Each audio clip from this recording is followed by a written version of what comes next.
This episode of Impactually is brought to you by the generous financial support of April Collins Potterfield, David Johnson and Christine O'Neill, JLB Images, and listeners like you. Thank you. Think about the sound of your voice, the way you say certain words, the rhythm of your sentences, the accent that shapes your vowels. You might not notice it, but your voice tells a story. It reflects where you come from, the people around you, and the traditions you grew up with. When a language disappears, it's not just the words that go missing. It's the lullabies sung to babies, the jokes that only make sense in that language, the advice passed down through the generations. It's also the knowledge, how people read the stars, use local plants for healing, grow and prepare food, and care for the land. These aren't just old customs. They're powerful and foundational ways of understanding the world, and they're often quietly built into the language itself. This loss isn't something that might happen someday. It's happening right now. For example, in the western highlands of Guatemala, the Mam language, which comes from the ancient Maya, is slowly fading. And with it, we're losing more than just words. We're losing a way of thinking, teaching, and seeing that has helped shape human evolution and experience for centuries.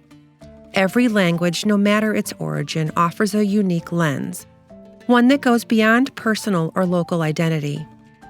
The words we use and how we weave them together carry insights that shape our shared understanding of the world. And when a language disappears, it's not just a loss for one community, it's a loss for all of us.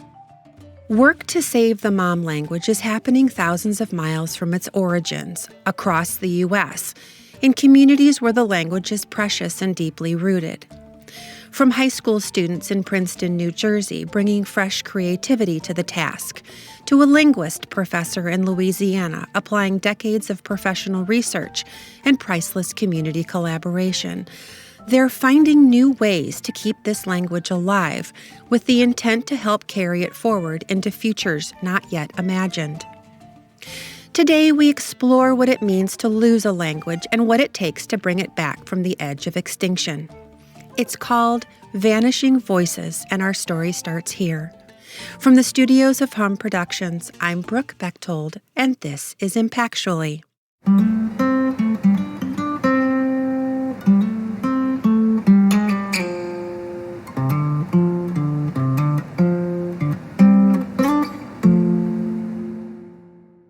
Language is fascinating. It's also amazingly complex.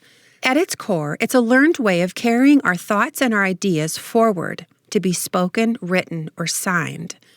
Language connects us. Simply put, it allows us to bond, debate, celebrate, and to love one another. We use it to build bridges between minds and sometimes to throw up walls. But it's not just a tool. Language is how we make meaning together. The way we speak and the words we choose, they carry history, culture, even our geographic story. It's never static, and it's always changing. Right now, language is advancing faster than we can really comprehend. The internet, social media, apps, translation softwares, these tools are connecting us all in ways that were unimaginable just 20 years ago. I mean, think about it. You can send a text in English to someone in Japan, and in an instant, it's translated into Japanese. Or you can watch a video in French with subtitles in Navajo. And that's happening all day, every day. In a way, technology has made the globe smaller. We can now communicate across continents, cross time zones, exchange information and ideas, slang, and even memes like they were just local expressions. Centuries ago, language was local, shaped by terrain and isolation. Mountains, deserts, and oceans carved up the world into linguistic pockets. The ancient Celts in Ireland, indigenous peoples across the Americas, communities in the Baltic Islands and Nordic fjords, in sub-Saharan Africa and beyond, each formed languages tuned to their environments. Spread was slow, trickling through migration, trade, or conquest. Even today, the legacy of isolation lives on, Papua New Guinea, with its rugged geography, is home to 839 living languages, a stunning testament to how separation fosters linguistic diversity. So, right now, I'm speaking English, a language spoken by roughly 1 in 5 people globally because of trade, missionaries, and colonization. And it's incredibly diverse. American English differs from British, Australian, Caribbean, Liberian, and South African English, each filled with their own quirks. For example, what we in the United States call a bathing suit, the English call it a swimming costume. Australians and the Kiwi vernacular in New Zealand call them togs or bathers. The English in U.S., different parts of the country, has its own variants. That's Mark Eastburn, a science, research, and engineering teacher at Princeton High School in New Jersey. I remember when I was getting off an airplane in Atlanta after I'd been in the Peace Corps, and I went to order food at like a KFC or something like that. I could not understand what the person was saying with a Southern drawl. I could not understand it. So, and that's English. Accents aside, even within the U.S., regional dialects and speech patterns vary wildly. Do you want to order a refreshing carbonated beverage? Some folks might order a soda. Well, where I live in Chicago, we might refer to it as pop from the second half of soda pop. And down south, they might just call it a Coke, even if it isn't from the Coca-Cola brand. Do you see what I mean? It's kind of confusing.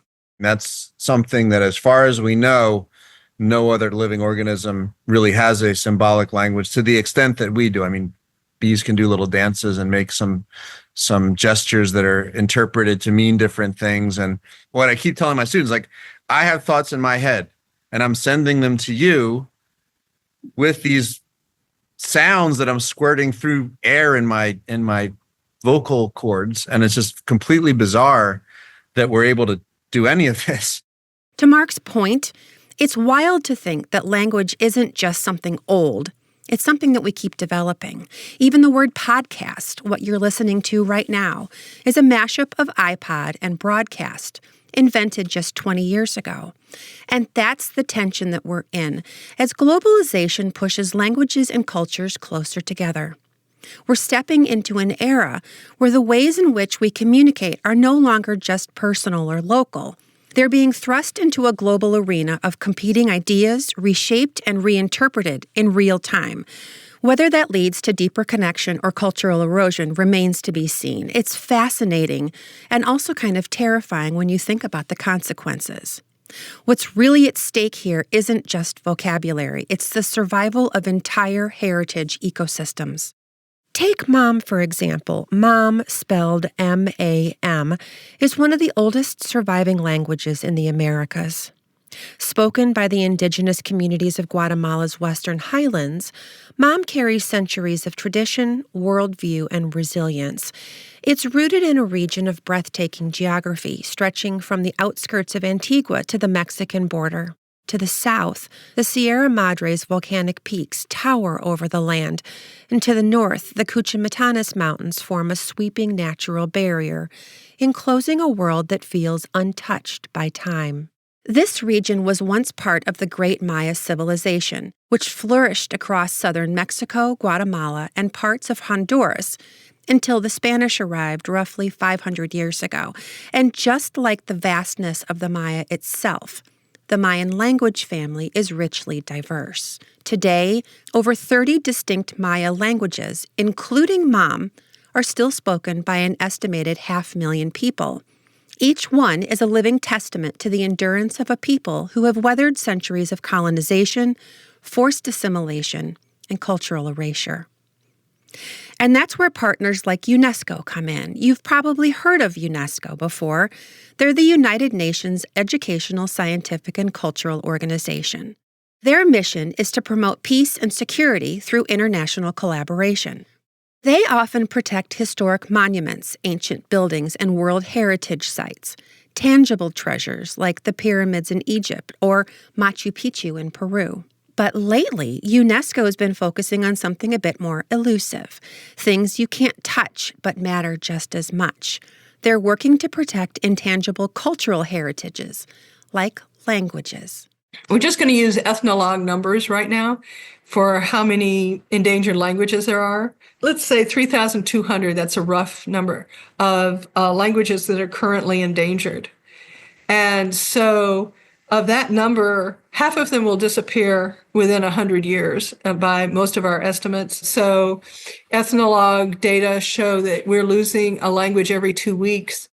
That's Dr. Judith Maxwell, linguist professor and director of the Native American Studies program at Tulane University. According to Dr. Maxwell, of the more than 7,000 languages spoken in the world, 90% are projected to disappear by the end of the century, with 800 languages lost in just the next 25 years. Dr. Maxwell has seen this loss firsthand. She's been collaborating with indigenous groups in both South and North America since 1973. She recalls a poignant conversation with the heads of various Mayan communities of Guatemala about 10 years ago. I wanted to get them excited about working on their languages. And so I started off giving them statistics about the endangerment levels of their languages.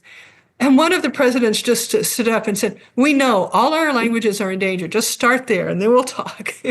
So even for the languages that still have over 1 million speakers, they're still facing all of these pressures to speak another language. And they keep saying, we're not using our language. What is it good for? The loss of hundreds of global languages is a crisis that has profound implications, not only for the communities whose voices are being silenced, but for humanity as a whole. The world's linguistic diversity is considered one of mankind's most valuable assets. When a language dies, we lose access to a unique way of seeing and interacting with the world. Again, here's Mark Eastburn, who's working with his students in New Jersey to help protect their indigenous mom language. There's so much to learn there. And the more languages we have to make that possible, the better. And really, honestly, Central America, for example, is one of those areas where indigenous languages are disappearing. It's more than in other parts of the world where they are all in decline. There's really maybe like 80 languages that are doing well and prospering: English, Spanish, Mandarin, Chinese, French, Portuguese, Arabic.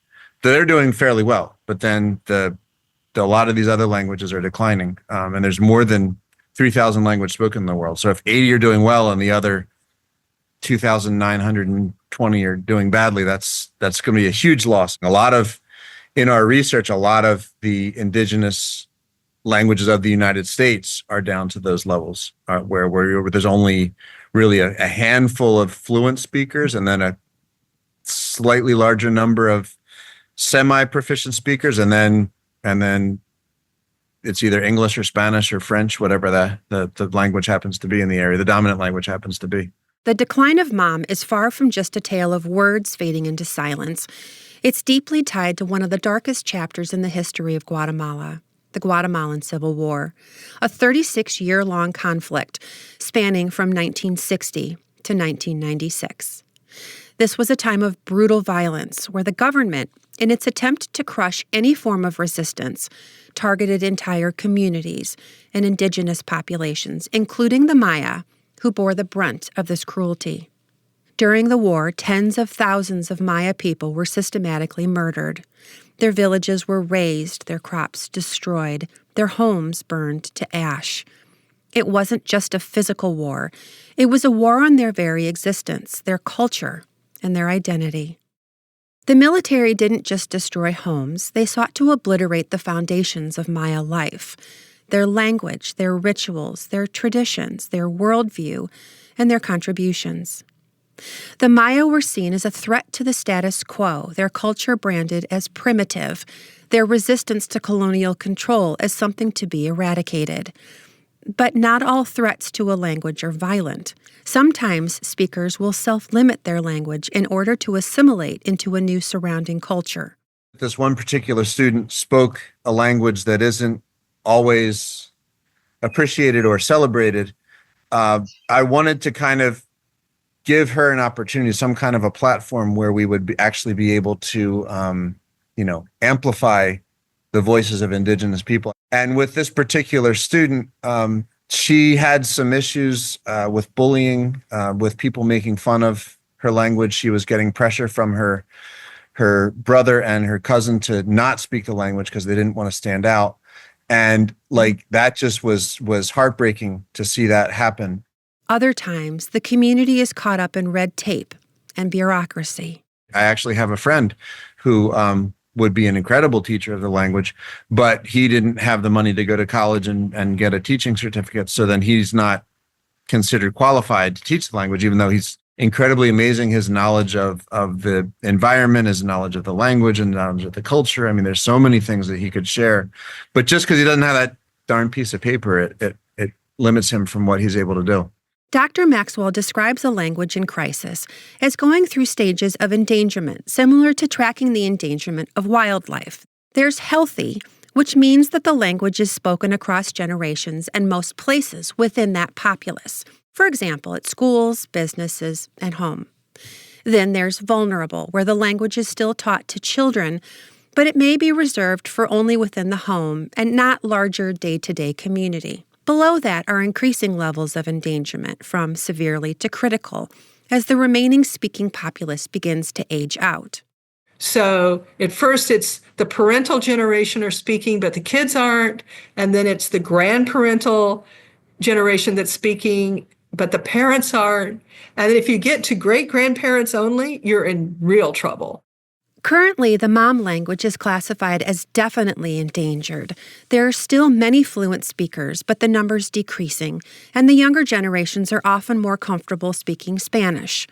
It's a heartbreaking cycle that has swept through Indigenous communities around the world. The urgency of preserving and studying Indigenous languages isn't just about saving cultures or keeping ancient traditions alive. It has profound implications on how we understand the human mind. For example, in Tonga, a small nation in the South Pacific, language reflects what matters most. There's no word for snow, but over 25 words for different parts of a coconut. Even time is layered. Day, which is the word aho, existed, but minute and hour only entered the vocabulary with Western missionaries. Language doesn't just communicate, it reveals a culture's values. From a cognitive perspective, every language offers a distinct lens on the world, and Indigenous languages in particular show how communities think, perceive, and make meaning in their own unique ways. From the perspective of neuroscience, you want to see when children are learning their first languages, and if it happens to be an Indigenous language, you're getting all sorts of insights into brain function and how the brain interacts with language that you don't get with the commonly supported languages. Take something as seemingly simple as the relationship between the subject and a verb when speaking. In many Western languages, such as English, the structure follows a basic pattern. Subject, verb, object. I eat an apple, for example. It's a straightforward order, but it's deeply embedded in the way that we view the world, as linear, as actions happening in a specific sequence, and from one moment to the next.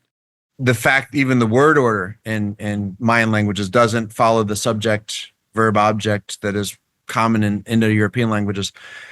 There's just so many things in terms of grammar processing that we can develop better understandings of how the brain works with these languages being studied in terms of acquisition. So if you don't have children learning it, you lose a huge field of science where you could make amazing discoveries about how language works in our brains. And that's one of the things that makes humans unique. This subtle shift in how a language is built doesn't just reflect different cultures. It actually shapes how we experience time, space, and even the way that we relate to one another. In essence, every language offers us a different map of the human mind, and each map is valuable in its own right. It's through these differences that we begin to understand how human cognition isn't a one-size-fits-all process. It's deeply rooted in culture, environment, and experience. It's a concept that can change how we think about empathy, about social structures, and even how we teach children to engage with the world around them. But if this knowledge is in a particular language and that language is lost, well, then we've completely done the service to humanity. Absolutely. When we take the time to teach these languages, to record them, and to bring them back to life, we're holding on to something that teaches us how people think and grow in different parts of the world. And in a world increasingly shaped by the reality of globalization, where we're all speaking the same handful of languages, it's more important than ever to recognize the value of linguistic diversity, not just to protect the cultures of the past, but to enhance our understanding of what it means to be human, what it means to think, and how our brains have evolved to understand the world. To help with this protection of humanity, a team of young and mighty researchers is turning to the unlikeliest of allies, artificial intelligence. That and more when we return. We hope you're enjoying this episode of Impactually. Hum Productions is a registered 501c3 media collaborative that uses the power of storytelling to strengthen communities. Through the incredible work of our guests, we connect people, resources, and opportunities, building trust and fostering empowerment. You make this possible. Visit our website, sign up for our newsletter, and click the donate button to support this mission. Follow us on social media and nominate a changemaker in your community. Together, we can amplify stories, build connections, and create a more unified America. Thank you for your support. As more and more Native Indigenous speakers dwindle away, how do we keep these languages alive in this modern world? In some cases, technology is stepping in to offer a lifeline. 2,000 miles away from the Mom-speaking communities in Guatemala's highlands, a group of high school students in Princeton, New Jersey, is working to keep the language alive, using robotics and artificial intelligence under the mentorship of their teacher, Mark Eastburn. It all started when one student shared her story. Maida speaks Mom fluently, while also juggling Spanish and English as second languages. Her parents speak only Mom, but her younger siblings are already losing it, so much so that Maida now has to translate between them and their folks, both at home and out in the world. That notice and wonder moment for this class opened up a bigger conversation, and together they began exploring how they could help keep the language alive. You know, we have a Duolingo, we have all sorts of things like that. So making an inexpensive robot that could reinforce the use of the language, especially with young children. We thought that a robot would be more engaging. Kids spend too much time in front of screens already. So engaging with a physical conversational partner seemed to be the best route to go. The robot looks like a stuffed blue raccoon with a polka dot tie and a powder blue nose, and it was designed in collaboration by Mark's students, including Maida, her cousin, and other native speakers who are also active members of the greater Mom community in the area. We have it on a wooden platform, which was actually made in the community of Cajola. Maida suggested they name the robot Chow, the Mom word for star. And then we thought that was kind of like a guiding light to inspire and preserve Indigenous languages. It seemed to work, although when we were trying to come up with names, there was a little bit of a disagreement between Maida and her cousin about what Cho actually means. But Maida's cousin was saying it meant like cold or distant, which kind of also makes sense. Another linguistic quirk is the way that Chow is spelled. It's CHE apostrophe W. So the apostrophe has a meaning in the pronunciation because it's one of those things that doesn't exist in English or Spanish. So they have to have some kind of a symbol to actually tell us when that sound is used. This project started as a simple engineering challenge, but quickly became something much more. In a classroom full of students from all backgrounds, their Latinx classmates shared their connection to the Mom language, and the whole group leaned in.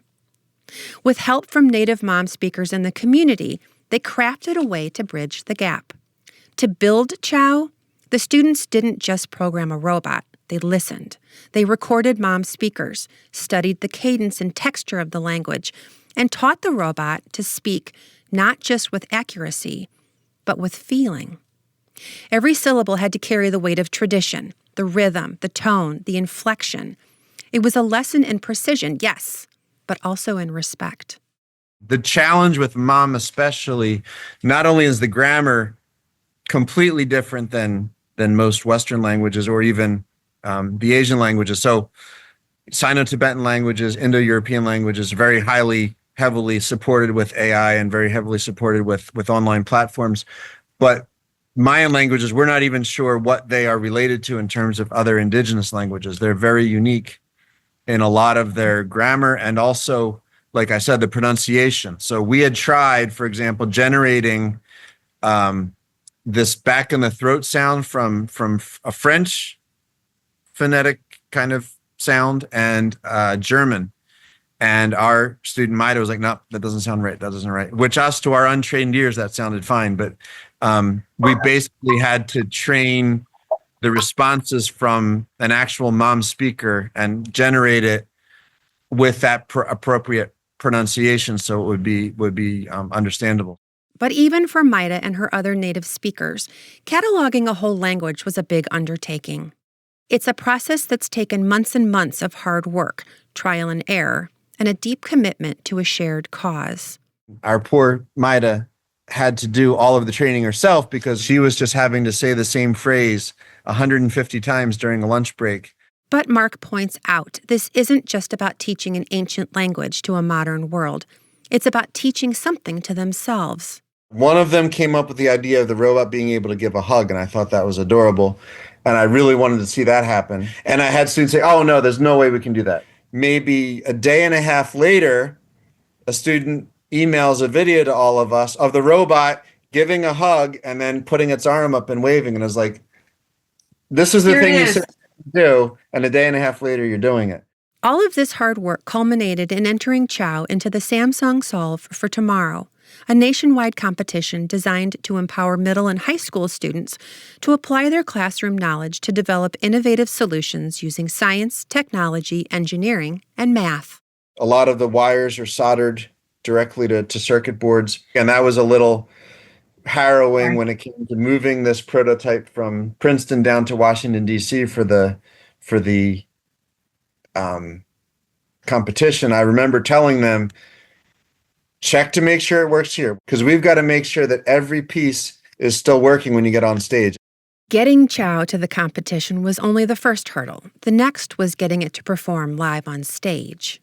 Maida was able to have a conversation on stage with it, which even that was very nerve-wracking because we had trained that model at Princeton High School, and like even background noise could set it off and not have it work appropriately, or the audio quality of the area. We were worried. So when they plugged that thing on stage, we had no clue if it was actually gonna to work in practice, which was quite nerve-wracking. But then to see everything work out as it was supposed to was such a reward.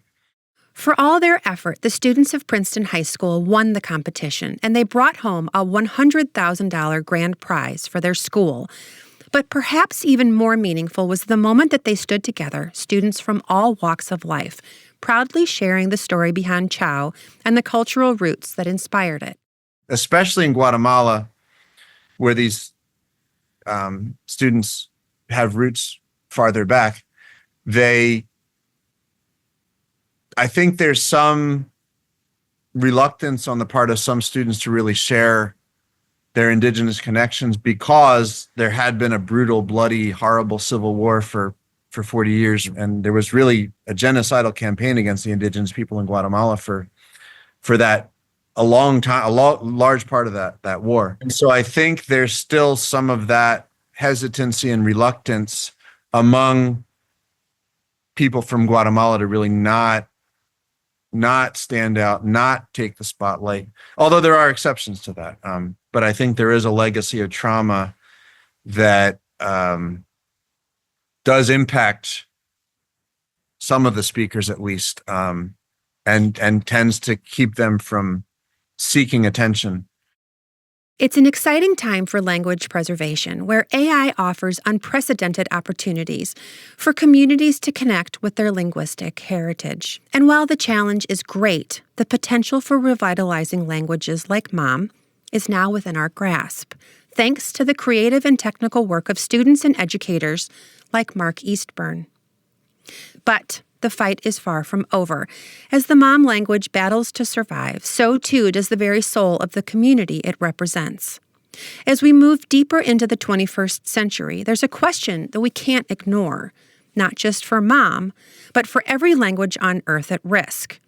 Will we step up in time to save this piece of human knowledge before it disappears for good? Thankfully, the story doesn't end there. Languages have revealed that uniquely, they don't always follow a straight line towards extinction. Dr. Judith Maxwell of Tulane University highlights a concept known as sleeping languages. Before you get to dead, you go to this kind of limbo state, but it's called sleeping now, sleeping or dormant. And what that means is that there's nobody in the community that's speaking the language, that's actively speaking the language. There might be a few rememberers, but they're not speaking the language. And there might not even be rememberers, although people remember that they had a language. And if there's still a group that identifies with the language, and so as long as they have that identification with the language and the culture, then it's considered to still be sleeping. Because the idea is that if people want to, if they get excited about taking back their culture and learning again to use their language, that they can do that, assuming that they have resources, that they have materials that they can use to bring back the language. This is the glimmer of hope that many communities cling to, that one day a language once forgotten will awaken, carried forward by the next generation, nurtured by a renewed sense of cultural pride and global commitment. The idea that a language can go to sleep and be revived is a powerful one, and it's one that many are fighting for, especially with languages like Mom. Ultimately, if the pressures on the community are too great that they can't dedicate their time or their energy to maintaining spaces for the language, there's no way you can go in and say, you've got to speak your language. Yeah. That ultimately, the need to speak the language, the desire to speak the language has to come from within the group. And the best thing we can do is try to create safe spaces where you can do that expression. This is what we now call cultural courage. Mom and other indigenous languages survived not because of the dominance of governments or institutions, but because of the fierce determination of everyday people. And in doing so, they not only kept their language alive, they kept their dignity, their connection to the earth, to their ancestors, and to each other. Perhaps one of the most powerful ways the Maya carried their language forward, especially in the wake of the Civil War's violence, was through oral tradition. This was no abstract concept of storytelling. It was a direct line of survival. Songs, rituals, and stories weren't just ways of remembering the past. They were ways of resisting the attempts to silence them. The stories of their history, their people, their struggles, their victories were embedded in every fabric of the language. As long as Mom was spoken, the culture would persist. As long as the language was passed from elder to child, the story of the Maya would continue. And again, I come back to my constant amazement, awe, and respect for the Maya people, because I remember during the worst years of the war, like the early 1980s, they were killing Maya leaders left and right. And I was talking to one of my friends who had been in a group that was putting on traditional public plays in Mayan languages in the community, and they'd stopped because of the attacks on culture bearers within the community. They'd stopped. And then suddenly he's bringing it back and he's starting to teach language in the schools. And I said, what are you doing? And he said, well, we stopped because they were killing us. And so we thought that if we quit, we would be safe. But we aren't safe. They're still killing us. So we might as well do something and get killed for doing something as opposed to not doing anything. This cultural resistance is not something relegated to history. It continues today. Mom, though still in danger of extinction, is spoken by communities that refuse to let it go. Teachers in Guatemala today are fighting for the right to teach mom in schools. It's a quiet battle, but it's still a battle. A generation that was nearly lost to violence now works tirelessly to ensure that the next generation doesn't lose their tongue, their heritage, their identity. And that's the power of language. It's not just words. It's the very essence of who we are, who we were, and who we will be. The battle to preserve languages is not just about saving words. It's about protecting entire ways of thinking, living, and seeing, and sharing the world. Indigenous languages like Mom are more than just relics of the past. They're windows into how human minds process and understand the world around us. These languages contain knowledge that we stand to lose, knowledge about human condition, culture, science, and history, if we don't act to save them. If you're someone who has knowledge or an interest in language preservation, there are some serious ways for you to get involved. One such initiative is WikiTongues. It's an independent nonprofit, it's not connected to Wikipedia, that brings together people from around the world to document and share languages, especially those at risk of disappearing. They need volunteers, researchers, and community advocates to help capture these languages before they're lost. Another vital project is National Geographic's Enduring Voices initiative, supported by the Living Tongues Institute for Endangered Languages. They're building talking dictionaries, compiling definitions, audio recordings, and images for endangered languages to ensure that they live on in this digital age. The truth is, we all have a role to play. Whether you're someone who speaks an endangered language, someone who's passionate about linguistics, or simply someone who wants to help make a difference, there are opportunities, plenty of opportunities, to get involved. Because in the end, preserving a language is about preserving a way of life. It's about keeping the diversity of human experience alive and ensuring that every voice, no matter how small, continues to echo and teach through the generations. The languages that we lose aren't just words. They're parts of who we are. Let's not let them vanish. For Impactually, I'm Brooke Bechtold. Thanks for listening. Impactually is created and produced in cooperation with Hum Productions.